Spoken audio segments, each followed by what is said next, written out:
தினமலர் ஆன்மீகம் சேனல் நேயர்களுக்கு எனது அன்பு வணக்கம். சாத்திரம் தெளிவோம் நிகழ்ச்சிக்கு உங்களை வரவேற்கிறேன்.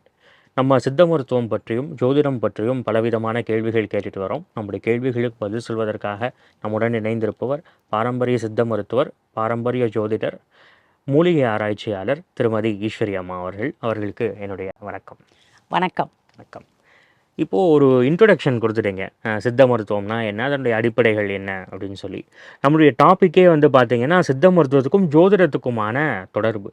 பொதுவாக நம்ம பார்க்கும்போது நீங்கள் அந்த பாடல் ஆரம்பிக்கும் போதே சொன்னீங்க, கோள்நிலையெல்லாம் பார்த்து தான் ஒரு சித்த மருத்துவர் வந்து மருந்தே கொடுக்கணும் அப்படின்னு சொல்லி. அப்போ சித்த மருத்துவர்கள் எல்லாருக்குமே அடிப்படையில் ஜோதிடம் தெரிஞ்சிருக்கணுமா?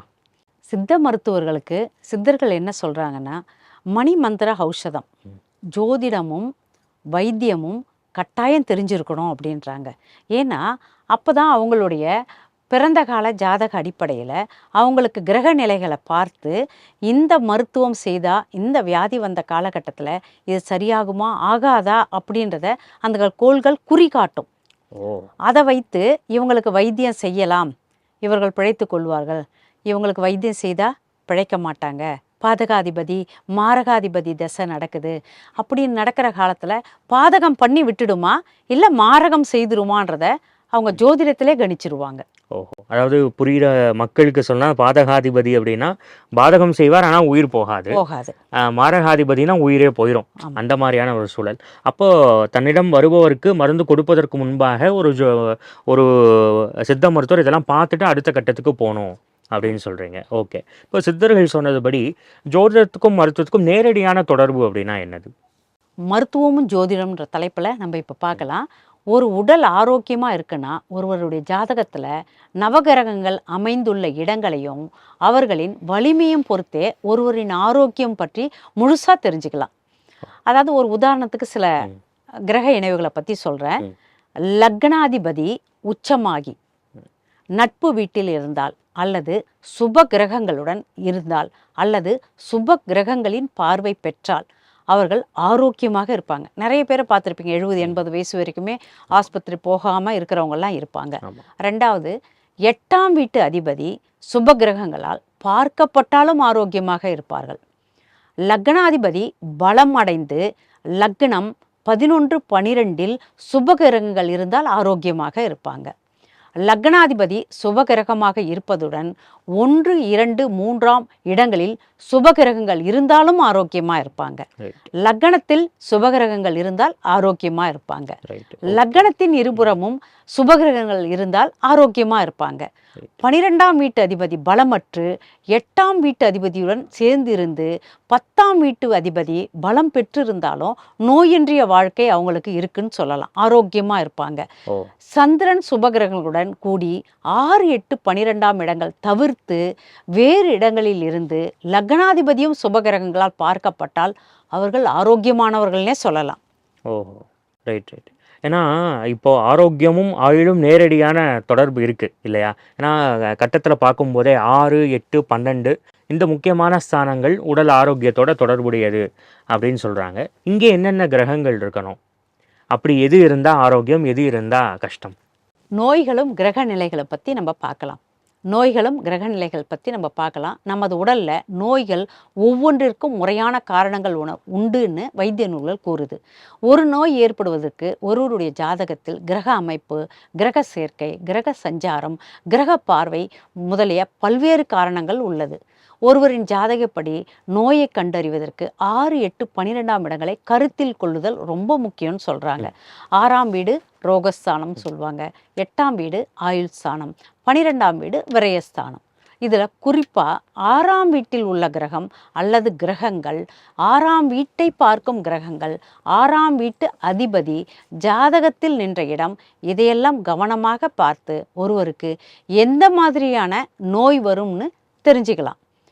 அதோட கோச்சார கிரகங்கள் சனி, ராகு, குரு அவங்களுடைய நிலைகளையும் ஜனனகால ஜாதகத்துடன் ஒப்பிட்டு ஆராய்ந்து பார்த்து கட்டாயம் நம்ம தெரிஞ்சுக்கலாம் என்னென்ன பிரச்சனைகள் வரப்போகுது, இல்லை இதுக்கு தீருமா அப்படின்னு பார்க்கலாம். சில உதாரணங்கள் சொல்கிறேனே, அதாவது வியாதிக்கான உதாரணங்கள். 6ஆம் இடத்தில் பல கிரகங்கள் இருந்தால் புத்திர சோகம், விரல்களை இழக்க நேரிடும். 6ஆம் வீட்டில் சூரியன் இருந்தால் காசம், பித்தம், கபம், காய்ச்சல், தோல் வியாதிகள், கண் நோய்கள், காக்கை வலிப்பு, இப்படி பல வியாதிகள் உண்டாகலாம்.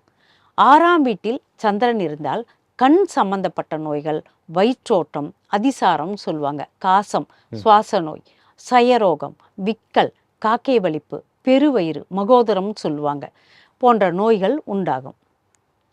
6ஆம் வீட்டில் செவ்வாய் இருந்தால் புண், காய்ச்சல், குஷ்டம். ஒரு காலத்தில் அனைவரும் பயந்து ஒதுக்கப்பட்ட இந்த வியாதி அரசாங்கத்தால் பெரிதளவு தடுக்கப்பட்ட நோயினே சொல்லலாம். இரத்தப்போக்கு, மூல நோய், தவளைச்சொறி, படர்தாமரை, நெருப்பு சுட்டப்புண் போன்ற நோய்கள் உண்டாகும். இப்போ இதெல்லாம் 6ஆம் இடத்துல இந்தந்த கிரகங்கள் இருந்தால் என்னென்ன பிரச்சனை வரும் அப்படின்னு சொல்கிறீங்க. சில பேருக்கு பொதுவாகவே என்ன சொல்லுவாங்கன்னா, எனக்கு மட்டும் எப்பயுமே ஏதோ ஒரு நோய் இருந்துக்கிட்டே தான் இருக்குது. அது சின்ன நோயாகவும் இருக்கலாம், பெரிய நோயாகவும் இருக்கலாம். இப்படியான ஜாதகம் எப்படி இருக்கும்? எப்பயுமே எனக்கு ஏதாவது வியாதி இருக்குது, வியாதியே இல்லைனாலும் இருக்கிற மாதிரி ஒரு மனநிலையில் ஏதோ ஒரு பெரிய வியாதி இருக்குது, நான் இருப்பேனா இருக்க மாட்டேனா அப்படி சொல்லி ரொம்ப வருத்தப்படுறவங்க நம்மள நிறைய பேர் இருக்காங்க. அதுக்கும் அவருடைய ஜாதக அமைப்பே காரணமாக இருக்கும். அதுக்கு உதாரணமாக எடுத்தோம்னா, லக்னாதிபதி லக்னத்தில் பலமின்றி 6, 8, 12ஆம் அதிபதிகளுடன் சேர்ந்து எப்பொழுதும் அவங்க இளைத்த உடலுடன் வியாதியுடன் இருப்பாங்க. லக்னாதிபதி பலமற்று பாபகிரகங்களின் சம்பந்தம் பெற்று, அதாவது பாபகிரகங்களின் பார்வை, கூட்டு எல்லாம் இருந்தாலே சம்பந்தம் மாதிரி எடுத்துக்கலாம். கேந்திர திரிகோணத்தில் இருந்தாலும் வலுவாக இருக்குதுன்னு நம்ம நினைப்போம். ஆனால் பாபகிரகங்களோட இருந்தால் அவங்களுக்கு எப்பொழுதும் வியாதி இருந்துகிட்டே இருக்கும். அவங்களோட தொடர்ந்து ஒரு சிலர் சுவாச பிரச்சனையில் இருப்பாங்க, ஸ்கின் ப்ராப்ளத்தில், அந்த மாதிரி தொடர்ந்து வியாதியில் இருப்பாங்க, நாள்பட்ட நோய்களோட இருப்பாங்க. லக்னத்தில் புதன் அல்லது சந்திரன் இருந்து அதை பாபகிரகங்கள் பார்த்தாலும் வியாதி. 6ஆம் இடத்தில் பாபகிரகம் இருந்து 6ஆம் வீட்டதிபதி பாபகிரகத்தின் சேர்க்கை அடைந்து செவ்வாய் ராகுவுடன் சேர்ந்திருந்தாலும் நிரந்தர நோயாளி. அட்டமாதிபதி திசை, அதாவது 8ஆம் வீட்டு அதிபதி திசை புத்தி நடக்கின்ற போது பித்தத்தினால் பிணிகள் அதிகமாக இருக்கும். அவங்களுக்கு மருந்து கொடுத்தா கூட சரியாகாது அந்த காலகட்டத்தில். அதே போல் குணமும் ஆகாது.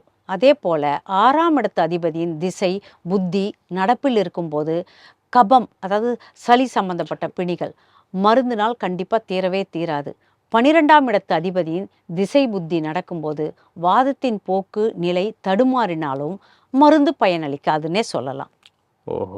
ஆகவே மருந்து பயனளிக்குமா அளிக்காதாங்கிறத கண்டுபிடிக்கவே ஜாதகம். அப்படி ஜாதகம் பார்த்து சொல்லும்போது, மருந்து கொடுக்கும்போது ஒரு வைத்தியர் நல்ல ஒரு வைத்தியர் அப்படின்ற பேர் எடுக்கிறது இல்லாமல், இந்த ஒரு ஜாதகருக்கு 6, 8, 12 நடக்குது, ரொம்ப மோசமான கிரகங்களால் பாதிக்கப்பட்டிருக்க சமயத்தில் மருந்து கொடுக்கும்போது அவங்கள காப்பாற்ற முடியலன்னா 2 பக்கமும் வருத்தமாகும். அதனால் ஜோதிட அறிவுன்றது அவருடைய வியாதியின் தன்மையை புரிஞ்சுக்கலாம், அவருடைய ஆயுளை பார்த்துக்கலாம், இது சரியாகுமா சரியாகாதன்ற நிலையை தெரிஞ்சுட்டு தெளிவாக முடிவெடுக்கிறப்போ அவர் சிறந்த வைத்தியராக இருக்கிறாங்க. ரைட்டு. இப்போ நீங்கள் சொன்னீங்க இந்த விஷயங்கள்லாம் சொல்லும்போது எனக்கு ஒரு கேள்வி ஞாபகம் வந்தது. அதாவது இப்போ பொதுவாகவே சில விதமான நோய்கள் அதிகமாயிருக்கு சமூகத்தில். குறிப்பாக இந்தியாவில் அதிகரிக்கக்கூடிய மக்கள் தொகையிலே அதிகமான கொழுப்பு தொடர்பான நோய்கள், நீரிழிவு நோய், அதாவது சர்க்கரை நோய் அப்படிங்கிறது ரொம்ப காமனாக இன்றைக்கி இந்தியாங்க diabetes capital of the world அப்படிங்கிற அளவுக்கு சொல்கிறாங்க. இதுக்கு ஏதாவது காரணம் உண்டா?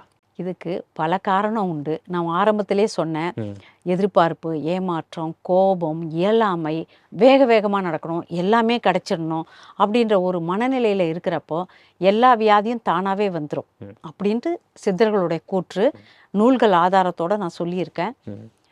பத்தாவது, இன்னைக்கு இருக்கிற சூழ்நிலையில் உணவு முறை மாற்றங்கள் அனைவரோட வாழ்க்கையுமே புரட்டி போட்டிருக்குன்னு தான் சொல்லலாம். சுக்கிரன் நீசமானால், குரு கேது இணைந்தால் கொழுப்பு, இதயம் சார்ந்த பிரச்சனைகள், அப்படின்லாம் சர்க்கரை நோய் வரும். அதெல்லாம் இல்லைங்க.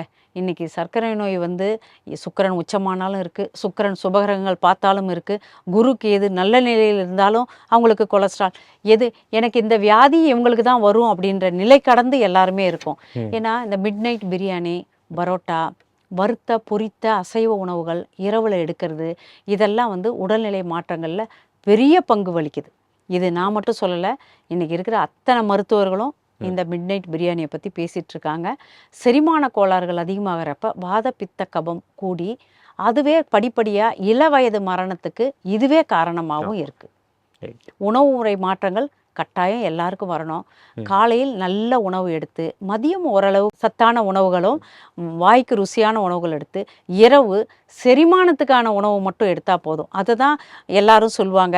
காலையில் ராஜா மாதிரி சாப்பிட்ணும், மதியம் மந்திரி மாதிரி சாப்பிட்ணும், இரவு ஏழை மாதிரி சாப்பிட்ணும் அப்படின்னு சொல்லுவாங்க. நம்ம இரவு 7 மணிக்குள்ளே உணவு முறையை முடிக்கும்போது இந்த ஜாதகம், ஜோதிட கோள்கள், மருத்துவம் இதெல்லாம் தாண்டி நம்ம உடலை உடல் வளர்த்தேன் உயிர் வளர்த்தேன் திருமூலர் கூற்றுக்கு தகுந்த மாதிரி நம்ம வாழ்க்கையை வியாதி இல்லாத வாழ்க்கையாக கொண்டு போகலாம். ரைட்டு. இப்போது இந்த சித்த மருத்துவம்னா நேரடியாக ஒரு சித்த மருத்துவரை அணுகி நம்ம சில மருந்துகள்லாம் வாங்குகிறோம், அது ஒரு தனி. இதை தாண்டி அன்றாடம் நம்ம பயன்படுத்தக்கூடிய பொருட்கள்லேயே சில விஷயங்கள்லாம் மருந்துகளாக இருக்கும், சில விஷயங்களை நம்ம மறந்துட்டோம். இன்றைக்கி அன்றாடம் நம்முடைய ஆரோக்கியத்துக்கு இதெல்லாம் ஃபாலோ பண்ணால் ஓரளவு தப்பிக்கலாம், இதெல்லாம் உணவில் சேர்த்துக்கிட்டால் தப்பிக்கலாம், அந்த மாதிரி ஏதாவது விஷயங்கள் இருக்கா? ரொம்ப எளிமையாக, அதாவது ஆப்பிள் சாப்பிட முடியாது அப்படின்றவங்க எனக்கு வசதி இல்லைன்னு சொல்லுவாங்க. இப்போ கொய்யாப்பழம் சாப்பிட்லாம், பப்பாளி சாப்பிட்லாம். இதுக்கெல்லாம் நம்ம நிறைய செலவு பண்ணோம்னா அன்றாட நம்ம உணவில் என்னென்ன சீசனல் ஃப்ரூட்ஸுன்னு சொல்லுவோம் இல்லைங்களா, காய்கறிகள் சொல்லுவோம், அது எடுத்தாலே போதுங்க. நெல்லிக்காய், கருவேப்பிலை, கொத்தமல்லி, இஞ்சி, புதினா, சீரகம், பெருங்காயம் இந்த உணவுகளில் இருந்ததுன்னா முடிந்த அளவுக்கு நம்ம உடல் வியாதிகளை தடுக்கிறதுக்காக போராடும். நமக்கு நம்மளுடைய குழந்தைங்களுக்கு இன்றைக்கி சீரகம், ஓமம், சோம்பு, கருஞ்சீரகம், சப்ஜா விதை, அதாவது திருநீற்று பச்சிலை, பாதாம் பிசின் இதெல்லாம் என்னன்னே தெரியாது. அதுக்கு பீஸா, பர்கர், மற்ற சிக்கன் அது மாதிரி சொன்னால் அவங்களால புரிஞ்சிக்க முடிகிற அளவுக்கு. ஓமம்னா நிறைய குழந்தைங்களுக்கு இன்றைக்கி தெரியாது. பெரியவங்களுக்கே நிறைய பேருக்கு சீரகத்தையும் சோம்பையுமே பிரித்து பார்க்குற அளவுக்கு இன்றைக்கி நம்ம அந்த அளவுக்கு பழக்கம் இல்லாமல் இருக்கிறோன்றது ரொம்ப வருத்தமான விஷயந்தான். நீங்கள் சிரித்தாலும் அதுதான் உண்மையும் கூட. ஏன்னா நம்ம குழந்தைங்களுக்கு, ஒவ்வொரு குழந்தைங்களுக்கும் வீட்டில் இருக்க அடிப்படையான உணவுப் பொருட்களுடைய பேர்களை கட்டாயம் சொல்லணும், தெரிஞ்சுக்கணும். அதுதான் என்னுடைய வேண்டுகோளும் கூட. நிச்சயமா. ஈவன் சொல்லுவாங்க, அஞ்சரை பெட்டிங்கிறதே ஒரு கிட்டத்தட்ட ஒரு மருந்து பாக்ஸ் மாதிரி தான். அதை கரெக்டாக பயன்படுத்த தெரிஞ்சாலே நமக்கு பாதி நோய் வராது. அஞ்சரை பெட்டிக்குள்ளே வாஸ்து இருக்குது, அஞ்சரை பெட்டிக்குள்ளே லக்ஷ்மி இருக்குன்னு சொல்லி பாருங்களேன். எல்லாருமே என்ன செய்வாங்க, பணம் தான் ரொம்ப பிரதானமாக இருக்கிறதால நம்ம குழந்தைகளுக்கு சொல்லலாம், இதெல்லாம் தெரிஞ்சிட்டா நீ நல்லா படிக்கலாம், இதெல்லாம் தெரிஞ்சிட்டா நம்ம உடம்பு நல்லா இருந்ததுன்னா உண்மைக்கே ஆரோக்கியமாக வாழலான்றது தான் உண்மை. அதுக்கு நம்ம அந்த காலத்தில் என்ன சொல்லுவாங்க, தரித்திரம் வந்துடும், செல்வம் நிற்காது, லக்ஷ்மி வராது அப்படின்லாம் சொல்லி பயமுறுத்தி நம்மளை பழக்க வச்சுருக்காங்க. ஆனால் இன்றைக்கி இருக்க சூழ்நிலையில் யாரும் சொல்லித்தரத்துக்கு நமக்கு நேரமும் இல்லை, கற்றுக்க யாரும் தயாராகவும் இல்லைன்றது தான் உண்மை. ஆகவே ஜோதிடத்திற்கும் மருத்துவத்திற்கும் என்ன சம்பந்தம் அப்படிங்கிறத ரொம்ப அழகான ஒரு இன்ட்ரடக்ஷன் அம்மா கொடுத்தாங்க. அம்மா சொன்னது எல்லாமே அவர்கள் சொன்னது போல் அவருடைய சொந்த கருத்து அப்படின்னு எதுவும் கிடையாது. இது எல்லாமே சித்தர்கள், நம்முடைய பெரியவர்கள் இதெல்லாம் எழுதி வச்சுருக்காங்க. இந்த நிகழ்ச்சியுடைய நோக்கமே என்ன அப்படின்னா, சித்த மருத்துவம்ங்கிறது ஒரு பக்கம் வளரணும், அதே போல் சித்த மருத்துவம் வளரும் போதே அதோடு தொடர்புடைய இந்த ஜோதிடத்துறையும் சேர்ந்து வளரணும். ஏன்னா நம்முடைய முன்னோர்கள் நமக்கு இதெல்லாம் சும்மா கொடுத்துருக்காங்க. சொல்லப்போனால் இதையெல்லாம் நாம் சரியாக பயன்படுத்திக்கணும் அப்படிங்கிறதுக்கு ஒரு விழிப்புணர்வை ஏற்றுவதற்காக தான் இந்த ஒரு நிகழ்ச்சியை. இதில் கலந்து கொண்டு எங்களுடைய கேள்விகளுக்கு பதில் சொல்லி எங்களுக்கு பலவிதமான சந்தேகங்களை தீர்த்து வைத்ததற்கு நன்றி. வணக்கம். நன்றி. மீண்டும் இப்படியான ஒரு நிகழ்ச்சியில் சந்திப்போம். நன்றி.